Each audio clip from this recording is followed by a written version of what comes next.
the next MPB Student Council podcast episode. With social media, it's always important to understand if you don't repost it, you don't like it, they won't give it to you. But if you do like it and repost it, then they're going to give you more of them because that's how the algorithm works. So I think it can have a negative impact on you, but only if you let it.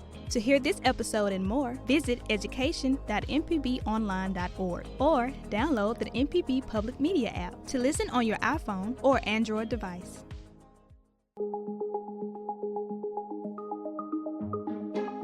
Powered by MPB, this is Chalkboard Chat, an MPB education podcast. To hear this episode and more, visit education.mpbonline.org or download the MPB Public Media app to listen on your iPhone or Android device.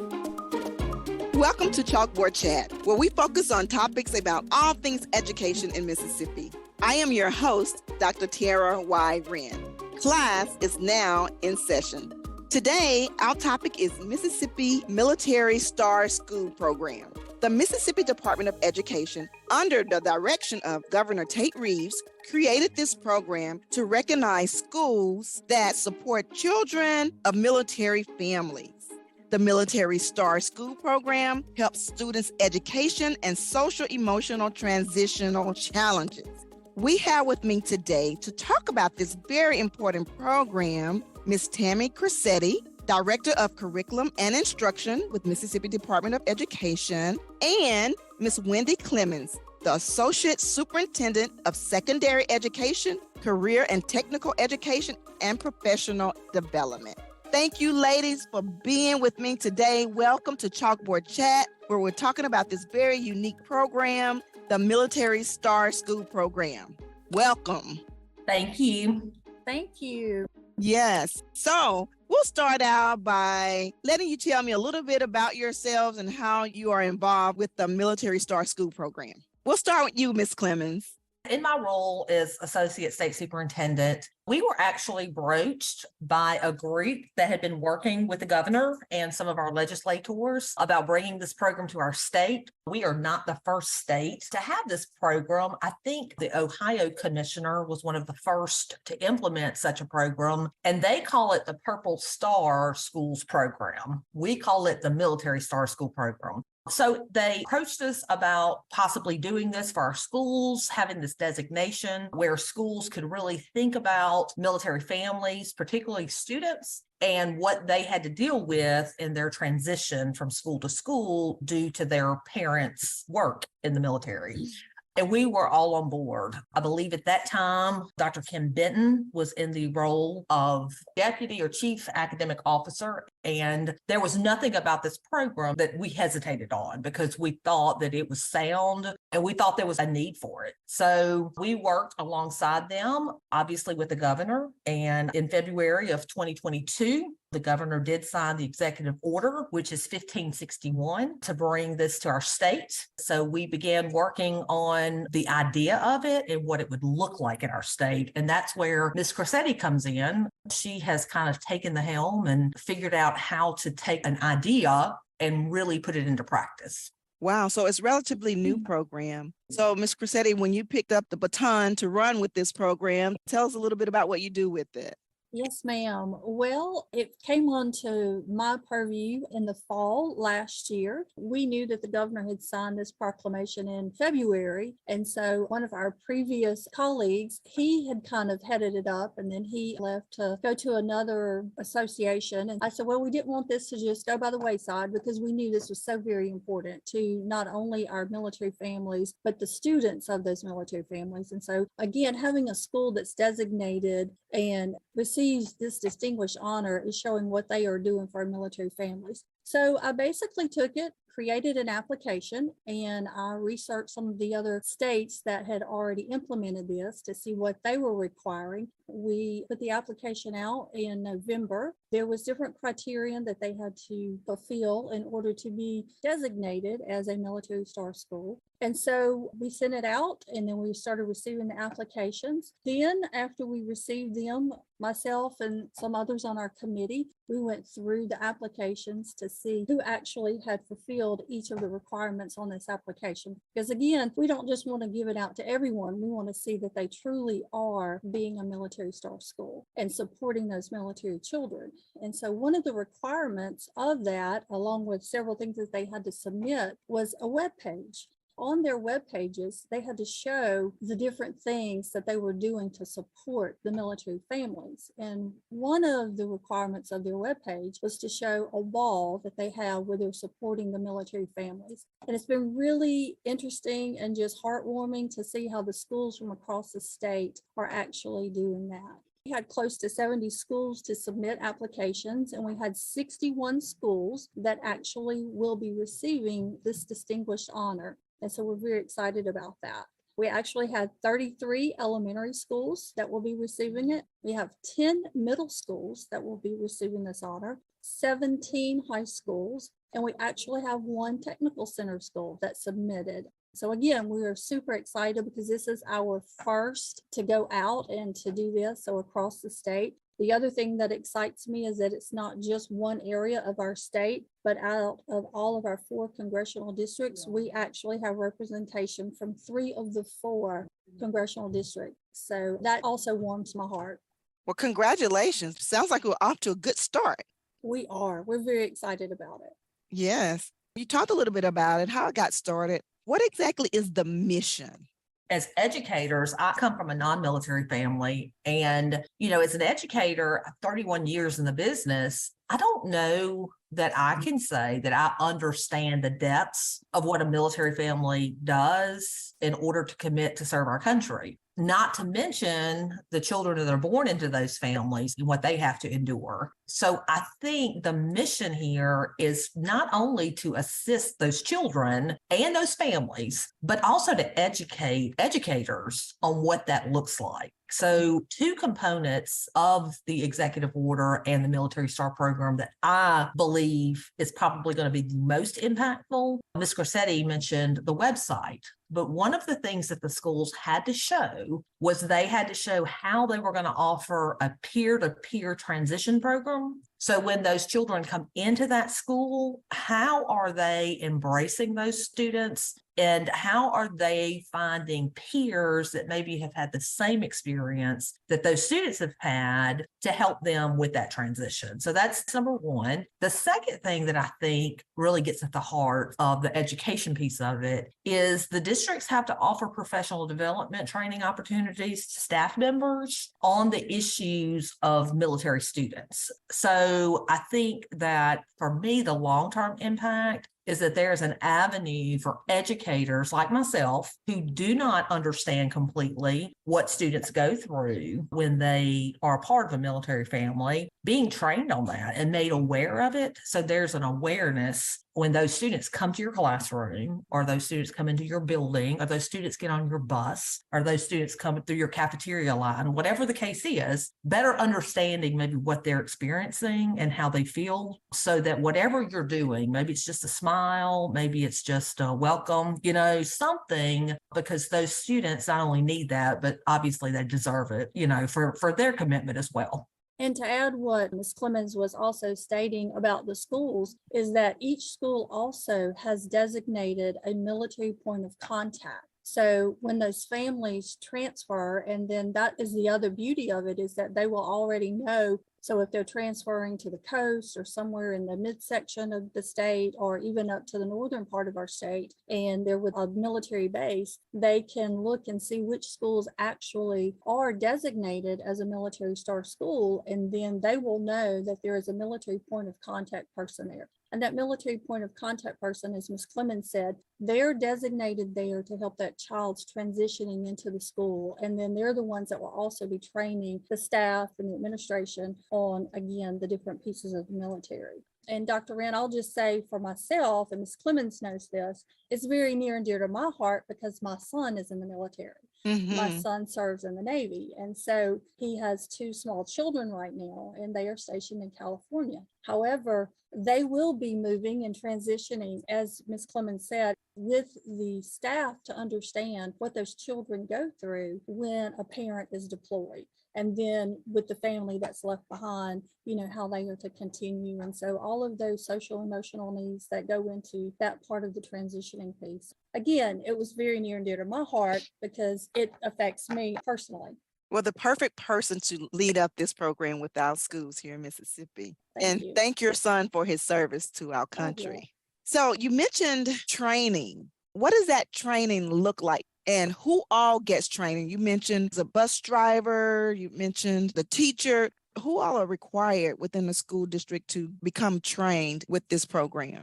Well, Dr. Wren, the military point of contact person that I mentioned, so they are required to go through what's called MIC3 training, and that is a national training. So what they do is then when they go through that training, they receive the materials then that they will be sharing with their staff and with the administration. We've already had several to submit how they were doing their training, that they do it at the beginning of the school. As we have staff training days prior to the students returning, they will do that training during that piece of it.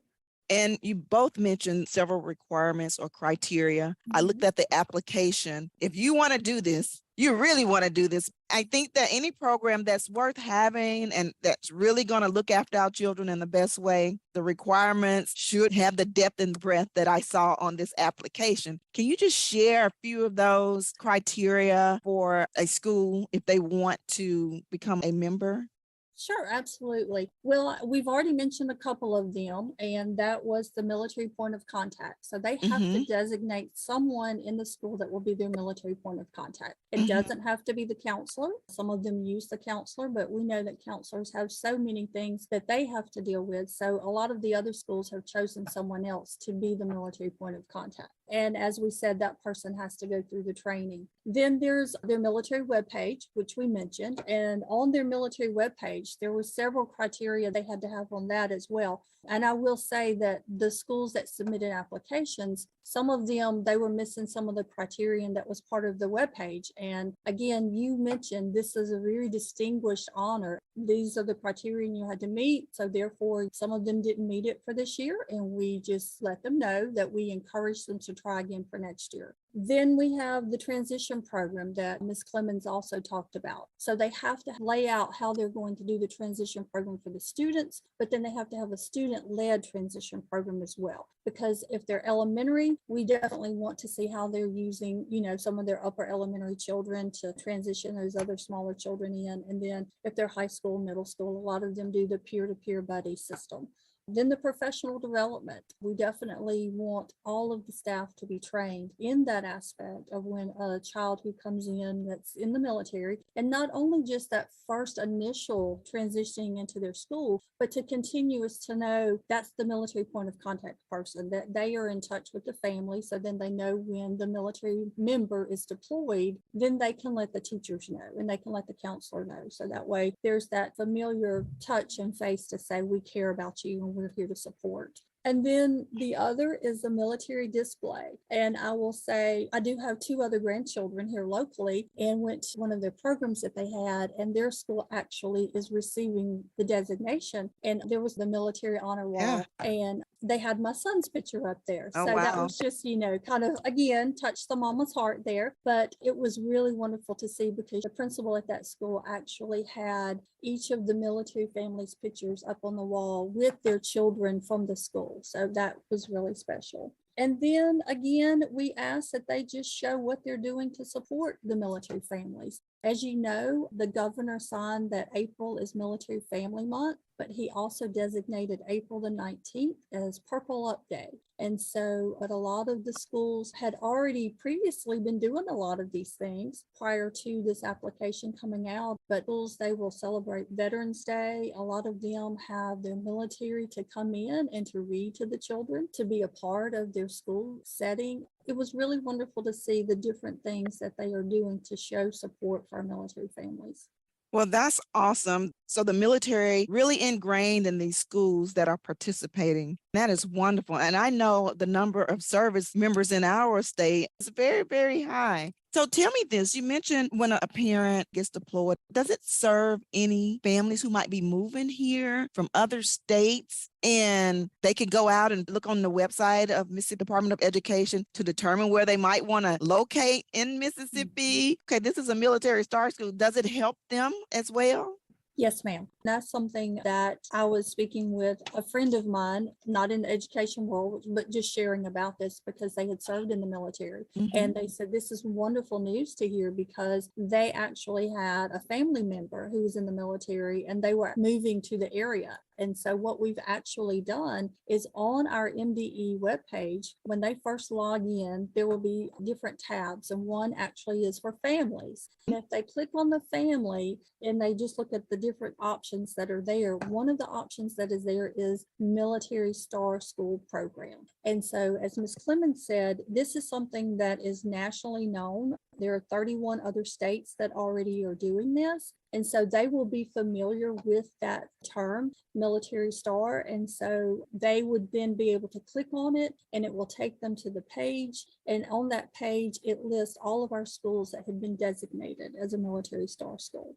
Awesome. So if there's someone listening into this podcast, they know where to go.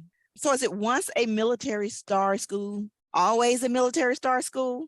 No, ma'am. They will receive this designation for 2 years because we want to ensure that not a one and done type thing. So we will still continue to be checking their web pages, to be looking to see if they're upkeeping their end of the bargain, so to speak. We hope that this word gets out and that more schools decide that they want to go through this process, because ultimately I would love to see every one of our schools across the state be a Military Star School from the standpoint that it is showing that support for the military families. So with that, every year we would be accepting applications, but once they receive it, they would be that Military Star for 2 years. So the ones who will be receiving it for this year, they will be good until 2025. That's great. Just a constant check-in, and then they get to re-up in a couple of years. Other thing I wanted to say about that, and I want to make sure that we communicate, like Ms. Crosetti said, we want every school. So there's an application process, but it is not a competitive process. All the application is for is to make sure that we have strong programming in our state, that we have consistent programming in our state. And, we mentioned that there were 31 other states that did this. As these families move from other areas of our country to our state, we want our programs to be strong. We want them to be the strongest. We want families who move into our state to say Mississippi does this better than any other state. They value our military, they value our service. So I just want to make sure that folks understand that the application process is certainly not there to hinder schools from becoming Military Star schools, because it is not competitive. And the application process, if a school is out there and listening and decides, this is something that we're really interested in, the MDE is here to help you become that Military Star school. So it's not one of those applications that are just, it's out there online and you have to question how to get in. We're here to talk to you about it and help you. And then hopefully as more schools come on to become Military Star schools, districts and schools learn from each other. We hope that they will network and we'll provide them opportunities to network, because what I'm finding is our schools are not just meeting the bare minimum requirement, they're going above and beyond. They are being very innovative and thinking out of the box about how to help these families and these children. And so we hope to build a network of schools in our state that will learn from each other and therefore grow these programs. Based on what you were saying, Ms. Clemons, in terms of this is not competitive, we want all schools in Mississippi to be a part. Will the application process always take place in February? I don't know necessarily that it'll have to. We were kind of building this from scratch, of course, leaning on other states who went before us, but developing our own process. And so I know that Tammy will have some information to add to this, but we want to work through this process this year, work with our local school districts to determine, is this the best timeline for granting Military Star schools? We do like the fact that we're awarding these schools in April. We're actually going to host a Military Star recognition program on April the 18th at Brandon High School. where the military star contact, the superintendent, and the principal of each school are recognized and provided recognition for what they've done. The governor will join us there at that program. So it's really good, the timeline, in the sense that it's coming during the recognition month. They're being recognized. So we like that component of it. But as with anything that we implement for the very first time, we will get feedback and we will just make sure that this timeline does fit and it is conducive for school districts and their application. Because again, anything we can do to encourage more application, we certainly want to do that. The application is actually online now for them to apply for next year. And so that gives them from the beginning of school to go ahead and start looking, because they'll have like a Veterans Day program. That is something that a lot of schools do. So there are a lot of things that they could be doing to get into place to meet all of the requirements on that. And then there would be several opportunities where they choose for their military point of contact person for them to get that training. So again, that they could have all of the pieces of the application in place prior to that deadline. But again, as what Ms. Clemons said, we absolutely will get feedback from our districts to say when would be a better time. But we do, as Ms. Clemons said, part of the thought process was that if we could honor those schools during that month of April, because it is deemed a military family month, we just felt like that was just really appropriate for us to do it during that time. Absolutely. So I know the schools are excited to get in their stars coming up, right? Yes, ma'am. So before I end our conversation, what good stories have you heard so far? What just kind of sticks out from any school that you've heard, how this has really helped a child? I've heard so many good things. I will say that we actually have 4 military liaisons that represent our different military bases across the state. And they reached out to me and they've been very supportive in this whole process. And just to listen to their excitement to see these schools and what they're doing and coming on board, you can hear the excitement in their voices. I haven't seen them and met them face to face. However, I can hear the excitement in their voice over, what their schools are doing and how they're stepping up to support that. I will say too, as Ms. Clemons said, we are here to help those schools because that was part of the process. If the school was struggling and not knowing what to have or what they should submit, I was on the phone with them, walking them through, and someone was speaking and she said, "Ms. Crosetti, you don't remember me, do you?" And I said, "No." And she said, "I'm a former student of yours." She said, "My husband is in the military, and so they are actually stationed, I believe, in Meridian. So she is their military point of contact for that school district." That just made my heart happy. And she said, "It just makes me so happy to hear that you're still a part of doing these things and just impacting students across the state." So that just kind of made my heart happy. But yes, I do believe it is something that we're just going to see just continue to ripple across our state in that support for our military families. And again, that's what it's about, is just being there to support those children, to support the families as when they're deployed, as when they're all together as a family unit. You have the happiest heart then. I always like to think when you're doing what makes you happy, it doesn't feel like work. Sounds like you're really enjoying this, and this is really great program. Ms. Clemons, why don't you go ahead and give us that web address where someone could go and find the information about the program? If they go to mdek12.org and /military star school. I appreciate you ladies for coming on and talking to me about this today. Is there anything that you feel like I should have asked that I missed asking about the program? Ms. Clemons mentioned that our recognition is April the 18th at Brandon High School, so we're excited about that. We've also invited our military commanding officers for all of our bases across the state, so they will be there. We're going to recognize them. We're excited just to say thank you for your service, and I think that's what this whole program ultimately is about, is to let those military members know that we understand the sacrifice that they make and that sacrifice not only affects them, but their families. And so we are here to try to help support them in that whole aspect. Wow.